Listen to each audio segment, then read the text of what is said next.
Viewer contributions make local programming possible on WNIN. Become a member of WNIN with your contribution so we can continue to make this programming available. Visit WNIN.org and click on the donate button.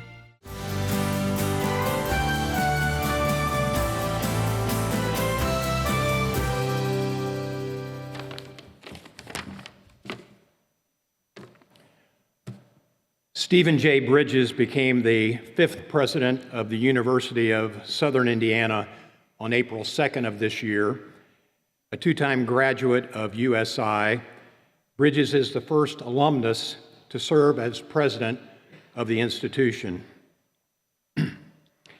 Steve earned his bachelor's degree in accounting from USI in 1989 and a master's degree in business administration in 1995. His long-standing commitment to the university began the same year he earned his undergraduate degree when he joined USI as a staff accountant.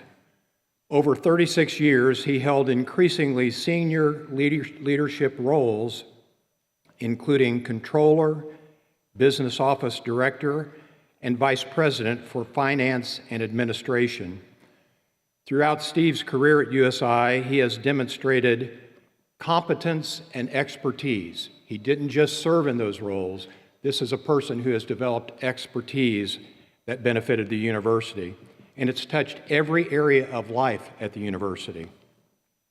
Listen to this list of the things that he ended up participating in and leading at the university: budgeting, accounting, procurement, human resources, information technology, facilities operations and planning, public safety, and more. He led initiatives related to debt and investment management, student loan accounting, food services, auxiliary operations, and the completion of the university financial statements. Simply put, Steve is uniquely qualified to lead USI as its president. This has made a difference and will continue to make a difference for USI's students, faculty and staff, alumni, and our communities on both sides of the river. Steve resides in Henderson with his wife, Rosemary. He has 3 adult children and 5 grandchildren. Please help me welcome Steve to the podium.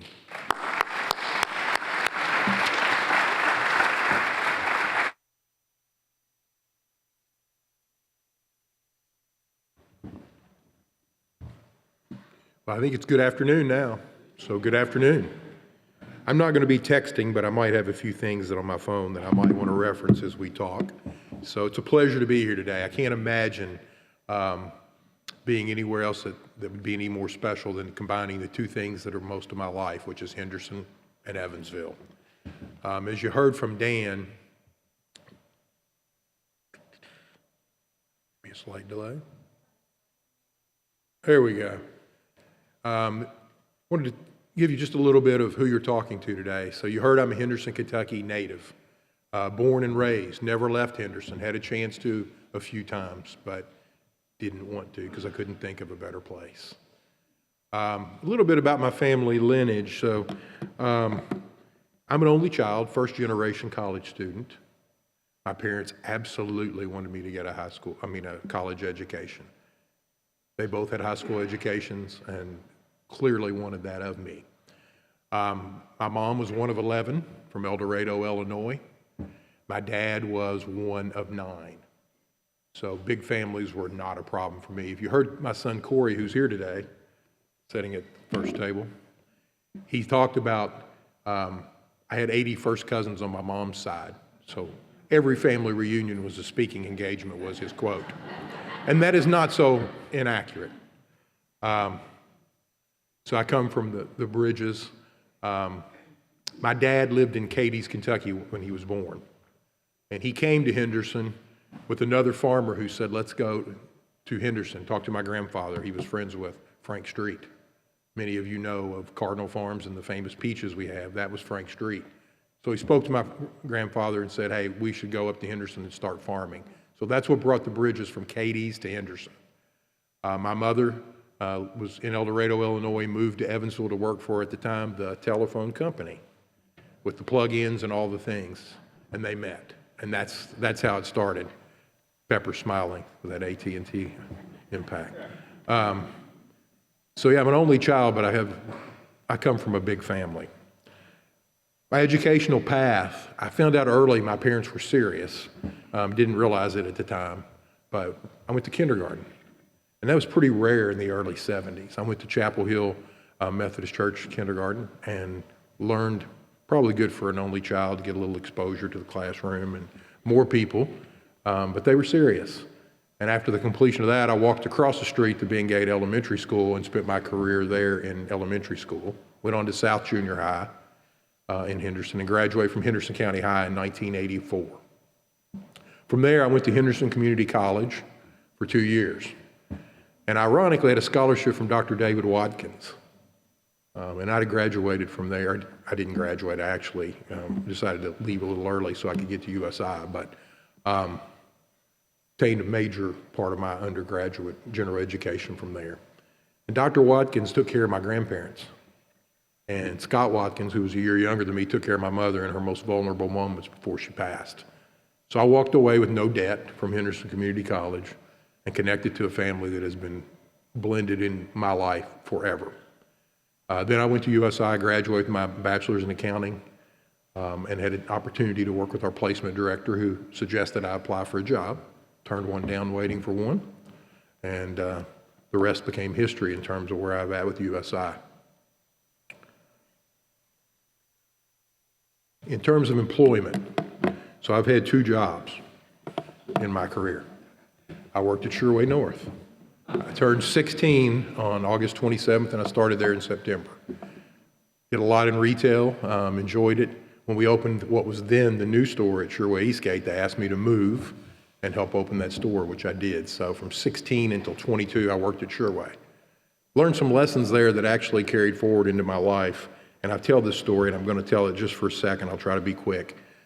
But at USI, we have a pouring contract with soft drinks, Coke and Pepsi. And when I was at Sherway, Coke decided to get rid of classic Coke and start new Coke. Oh my God. And the sweet lady that talked to me every day is like, "Why are you doing this?" And so I'm like, "Look, I don't work for Coke, I work for Sherway." But it was a quick lesson for me. So fast forward to USI, and we started off with the 50-50 agreement on pouring contract, Pepsi and Coke. Then a little later when that expired, I said, well, how about we do 100% just to see what our opportunity cost is, because I wasn't going to deal with Thelma coming after me for no Mountain Dew or no Coke. But let's see what it would have been. And we went to 75-25 and asked them to bid it that way in 50-50. So we started with the 75-25. So if you came to our campus, originally there was 4 machines on campus. 3 of them would be Coke and 1 would be Pepsi. That's flip-flopped on the latest agreement. 3 are now Pepsi, 1's Coke. So it's what you make at your time, right? Who knew as a Sherway person that at some point that was going to come to roost for me? But it did. Let's talk about USI. April 16th, 1985, history was made. That is when we became independent. Prior to that, when we were founded in 1965, we were Indiana State University, Evansville, ISUE. When you look at the picture, that is Governor Orr signing the legislation. Over his left shoulder is Dennis Avery, who was a state representative and eventually worked at USI. Next to him is Vanita Becker, one of the first females in the legislature, was in the representative side of things. Beside of her is J. Jeff Hayes. He also worked with us at one point and was a member of the House of Representatives. And on the far side is Greg Server, who was a state senator in the Indiana legislature. When Greg decided to retire, Vanita Becker moved into the other chamber. For your general information, at the sign that stood in front of our campus forever, Governor Orr's on the left, J. Jeff Hayes is on the far right. But in front of Governor Orr is a young man, Mike Beavers, who was involved in student government at the time and is a Rotarian in the Evansville Club. To the right side is Eric Williams. He was our student trustee and later became sheriff. Noah Robinson's very familiar with him, Sheriff Robinson. Our impact. On this slide, I want to talk just a little bit with you. We have 9,500 plus students now. That includes our dual credit, which I count, because those were students that were getting English credits and others. We have about 7,400 students, grad and undergrad. We have 120 student organizations, my favorite of which is Recess Club.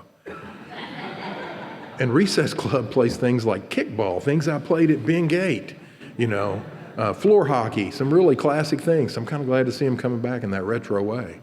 We have 19 NCAA sports. We are Division I now. Thank you.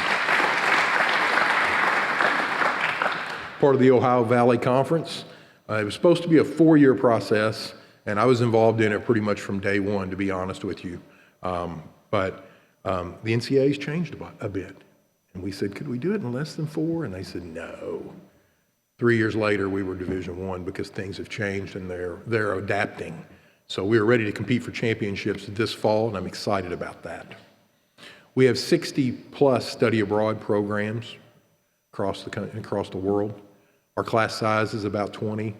We have 55,000 plus alumni now, 1,175 from Henderson. I'm going to talk about the impact of that at some point. Tuition is just a little under $9,000 in state. 47 of 48 Indiana states are represented. We have 48 different countries and 130 areas of study at USI. So who are we? 1985 was a big year because we became independent, but this is our 60th year in existence. And we were founded by business leaders, which I think is so important when we talk about these organizations. Public leaders who decided we needed public higher education in this region. And they didn't take no for an answer. Some incredible founding individuals. After my inauguration, I had a visit from the matriarch of my wife's family who came to chat with me and tell me of a story that I thought was pretty important. And her grandson walked across the stage in 2024 at USI.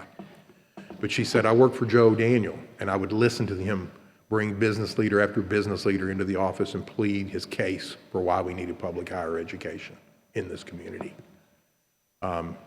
It was an interesting spiel. She ended up moving to Louisville later after marriage and said she still worked for the O'Daniel family and gave a loan out to someone who had 0 credit, Cassius Clay, who later became Muhammad Ali. So her grandson sits here today in this room at the end of that table. Can you raise your hand, Alex Scotto?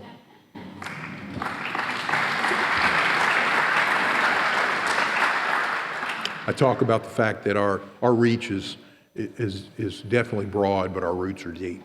And to hear her talk about that was very special for me. And I had no idea she was going to pop into my living room on Saturday morning and talk to me about it. We're the 9th largest employer, according to EREP, about 2,100 employees. So from the days we were founded as a small public higher education institution, we've certainly made an impact on this community. When I talk about economic impact, we spent about $170 million last year in the university's financials.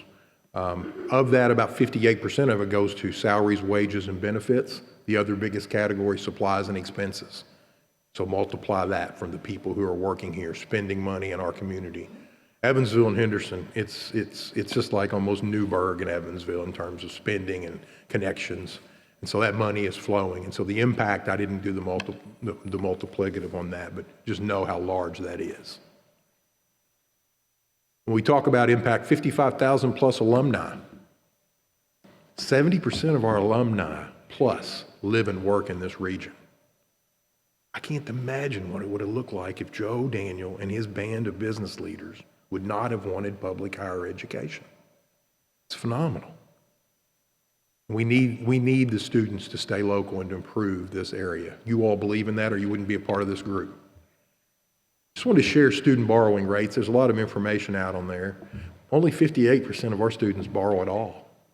And of the 58, the average loan amount is about $18,500 for 4 years. The national average is $29,500 nearly. So when we talk about return on investment and we talk about for the student and the family who sits around the kitchen table and tries to figure out how to fund public higher education, this is a great solution. Thrilled to hear you're coming to USI. When we talk about The return on investment for the actual family is strong, but it's also strong on the community. In terms of academics, I just want to talk a little bit about the start of the year. And I don't want to go back in time, but I just need you to know that the vibe on campus is totally different than it's been. It's exciting. People want to be together. They're loving being together. It's back. And that's super important to me. We have a lot of construction going on. That's a good sign. McKinney College of Nursing and Health Professions, I'll show you a picture in a minute, is under construction. Its final phase of renovation. The university home is being renovated soon. We're about to get it out to bid. And Rosemary and I are going to move into that home, keeping our Henderson home. It's always good to keep a home in case they decide they don't want you in the job. But my first fall meeting was with Dr. David L. Rice, our first president. And being welcomed into that home is important. Having the legislative folks to come to our house and see what USI does as being part of the family, and the business leaders in the community. We owe that. It was built by business leaders as well. The Wright Administration Building is going to be renovated, one of our first buildings named for Byron Wright, our first CFO, who I had the honor of working with and certainly care about. The Center for Applied Business Technologies is another piece, and I'll show you some pictures of that. And we're going to have a STEM Innovation Center that's being built in the library. It's looking quite good right now.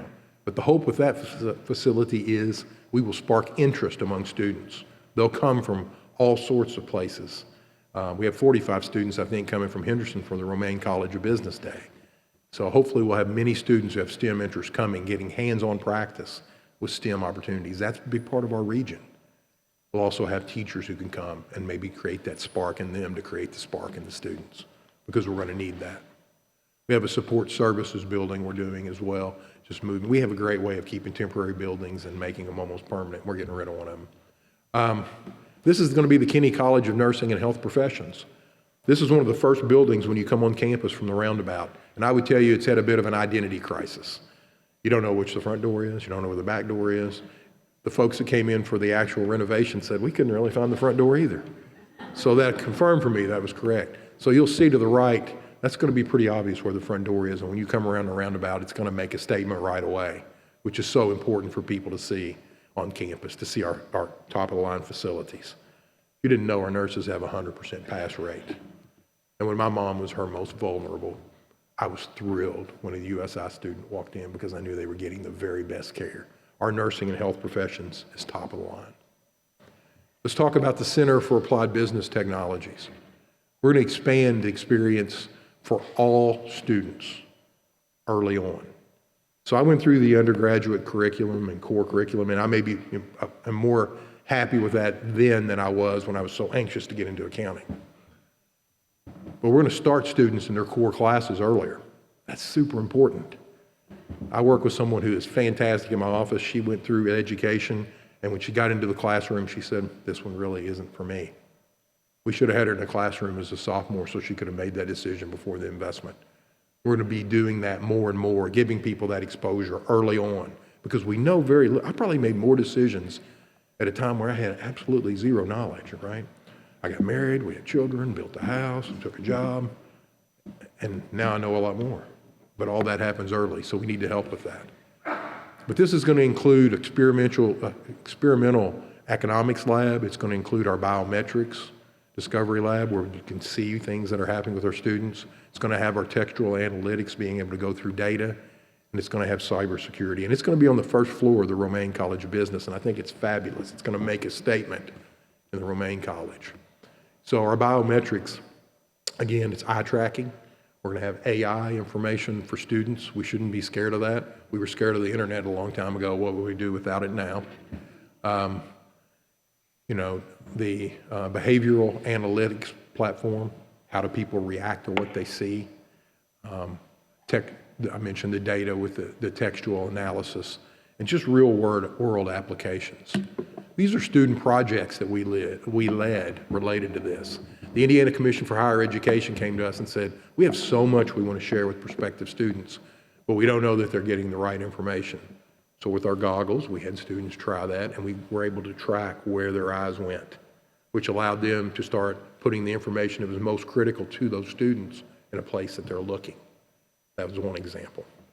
On the bottom, we actually worked with the dog food company And they felt like they knew what they needed, and the key items for their packaging was what they wanted to keep, and they wanted to enhance it. Well, when we did the eye tracking, we found out the key items they wanted to keep, they weren't valued by the customer who was looking. So the third on the right is what we ended up with. But they were able to use this data. We're also using some of this tracking with health professions and occupational therapy, because not all patients will really tell you how they feel, but you can tell by their eye tracking and their expressions as to how they are, and we can do that to help those patients move forward. The last item I would share with you is the Children's Museum. We'll go back to that one. The Children's Museum, they were worried about, again, wayfinding. How do people go through their facility? So our students worked with our faculty, and we did the goggles, we found out where people look. So when they're trying to get information on the best way to operate at the Children's Museum in Indianapolis, they could definitely do that in the best way possible. So these are just some examples of student-led projects that we're doing.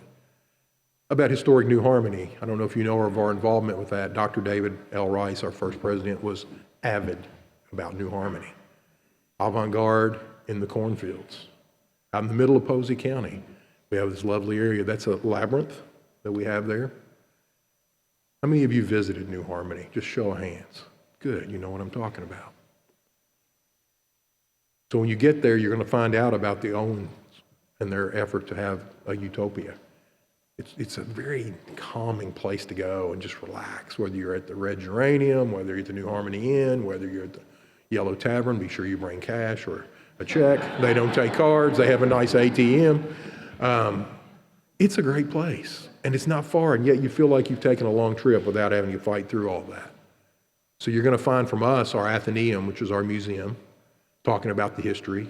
You're going to find our museum shop in there. Don't be afraid to purchase a little bit of items there for us. You'll also find historic buildings that we maintain, and you will find our art gallery in New Harmony. So it's a special place, but it's something we do, and we've been passionate about that since it was given to us from the Department of Natural Resources. So in terms of university initiatives, our current strategic plan is starting to wind down. During the search for president, I suggested we postpone that for 1 year so that the new president could be involved. Little did I know that would be me, so now I'm involved. But we're going to be very focused on this plan. The things that we've been looking at for the new plan are going to be very valid for what we're doing now. Student success, elevating visibility and reputation, fostering community engagement. We were built by business leaders. We have to do that. And financial stewardship. We have to be good stewards of the dollars, and we need to make sure we're sustainable. So that new plan will be coming. And I say that because you may be important in that. When we talk about our community partnerships, I've given you some examples of the Children's Museum. I've given you examples of some others. We also are part of the medical academy with the EVSC, trying to teach future leaders, getting that spark at that early age. We're part of an investment with Crane Naval Warfare Base. If you don't know how big that is in the middle of the Midwest, how did we get a naval base? We do, and it's fantastic. We work with OSHA training, teaching people who are working on construction sites the proper techniques, and so many others. Tomorrow's examples need to be with corporations and the communities as needs change. I believe in history-driven and forward thinking, but our outreach is going to be coming to companies and asking what we can do and what we need to make this region better, because we owe that back for how we were formed.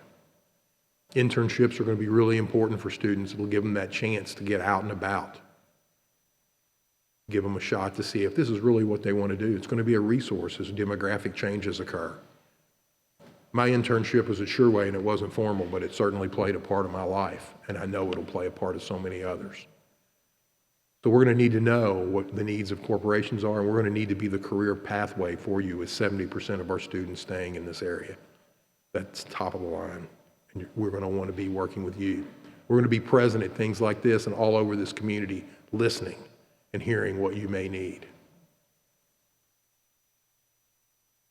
We're going to have to exchange information. I'm going to need to know. If you have a group of employees that are aging out, going to be retiring, congratulations to them. We can't turn out graduates in a year. So we need to know. And we talk to students and their families, and we say, we know there's going to be a demand in, say, engineering or law enforcement We need to start planting that seed so we're there to serve this area. We have to have those conversations. The solution isn't going to be us. The solution is going to be you and us working together to determine what we need. And the University of Southern Indiana is poised to do that. It is in our DNA, and that's a commitment that I make to you in this role. I appreciate your attention. I'm happy to answer any questions that I can answer for you. Dr. Bridges, thank you so much. Could you explain a little bit about is there the ability to have reciprocating in-state tuition between USI and Henderson Community College? Maybe discuss that, and if any of you else have a question, raise your hand. I'll bring the mic to you. Yes. I appreciate the doctor. I am not a PhD, so I'll just clarify that for you. I have a terminal degree in business administration, so that was my first tea leave when applying for the job. If it was PhD, I knew I was out. But I think it's time for business to take a big role in higher education. Not offended by that, but I wanted to clarify it. So yes, reciprocity. All the bordering counties between Indiana and Kentucky have those. I'd like to see it expanded. It's a bit of an import-export relationship up around Louisville. We're having a lot of folks that are coming from Indiana into Louisville, and down here we're seeing a lot more coming from Kentucky forward. So in-state tuition. When I went there, I had to pay out of state. It really helps. So we do have it, work with Henderson Community College all the time.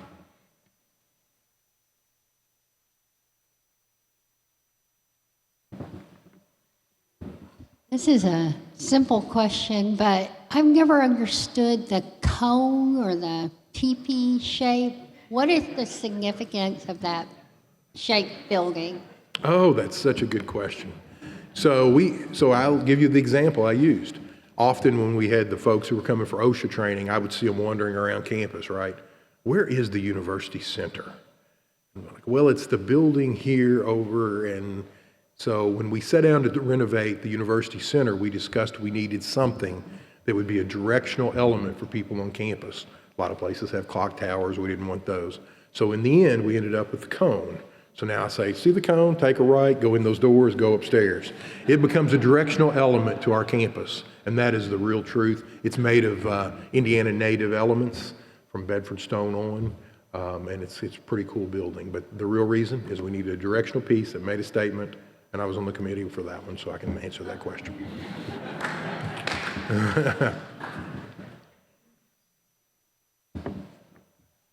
President Bridges, I loved your reference of 70% of students stay in the area after graduation.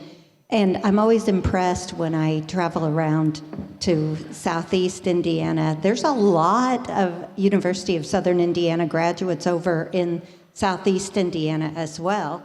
I believe from my time on Indiana Commission for Higher Education that that's higher than the state average of students that stay in their home community. And I just can't stress how important and how compelling it is when an institution can keep the brain from draining out of the region and going into another area. So that's such a significant compliment to the university. What can we do in this community, do you think, as business people, to help keep the brain talent in our community, to keep our population here, to keep them from going to neighboring institutions when they graduate from high school just because they want to move away, when we could keep them here and they could have as good or a better education from University of Southern Indiana? Thank you. It was always a pleasure when I'd see Pepper in the audience when I was doing a budget presentation, a friendly face from Southwestern Indiana, always speaking on our behalf.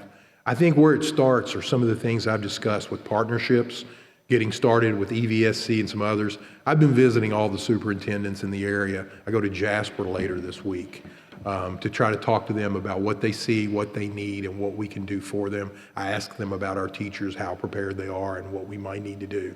It's a listening tour. But I think those relationships and connections will be important. Internships, and if we can work with business to say, we know we're going to need this, and if you're here and you succeed, we're guaranteeing you a job.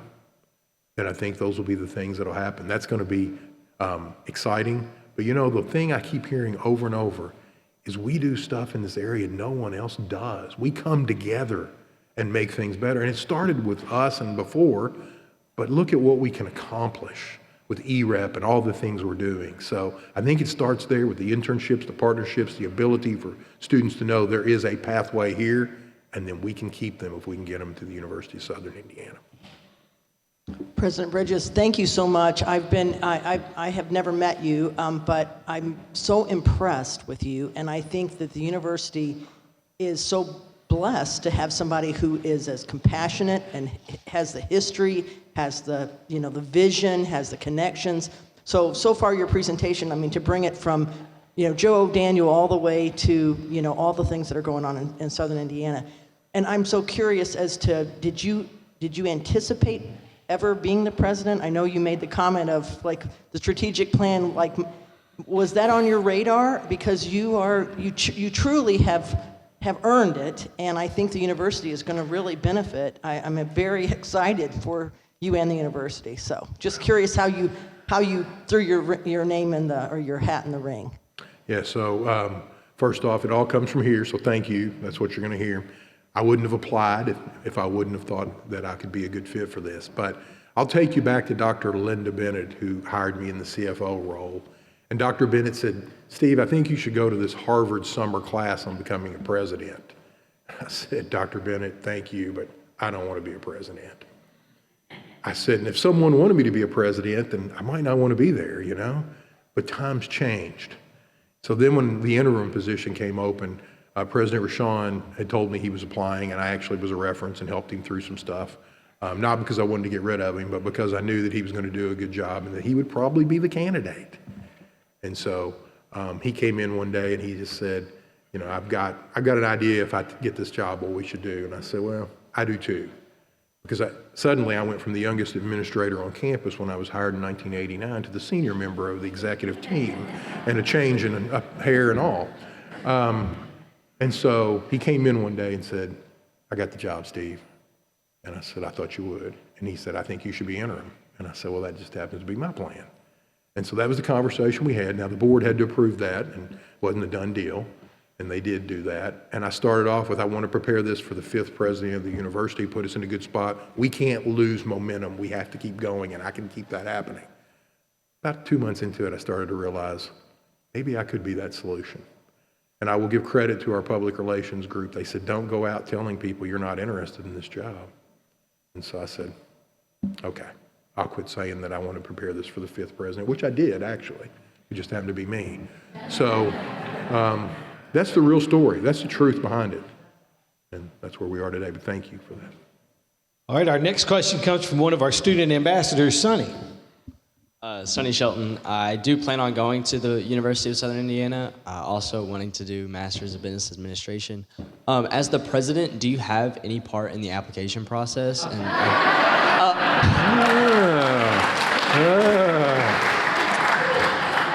would you recommend Common App or direct applications or anything like that? Yeah, so either will work. We've joined Common App because in today's technology, students want to apply once and just click a few things. And so they pick multiple schools. So Common App's fine, Direct App is fine too. We want you to be there. But yeah, there's nothing on campus that doesn't ultimately come to me, right? I'm responsible for the good, the bad, and the ugly. And that's what this job is. So let me know if I can help you in any way. But yes, it's all, in the end, everything, I had that moment, right? And I'm like, okay, it is all me now. It was really divided between academia and me when you heard some of the things we had. Those were the 2 biggest units on campus, I never thought I'd have the great honor of working with Sheriff Robinson. And I tell people all the time, he's first class, and I couldn't be any happier. We have them on campus. We did not recreate our police force like a lot of schools. And I think it's the best of all worlds working with the Vanderburgh County Sheriff. But everything at some point comes back to me. So if you run into any issues, things aren't going smooth, you got a friend here in Henderson and a friend that's going to be, when you're an alum, will be one of the 58,000 together. Thank you.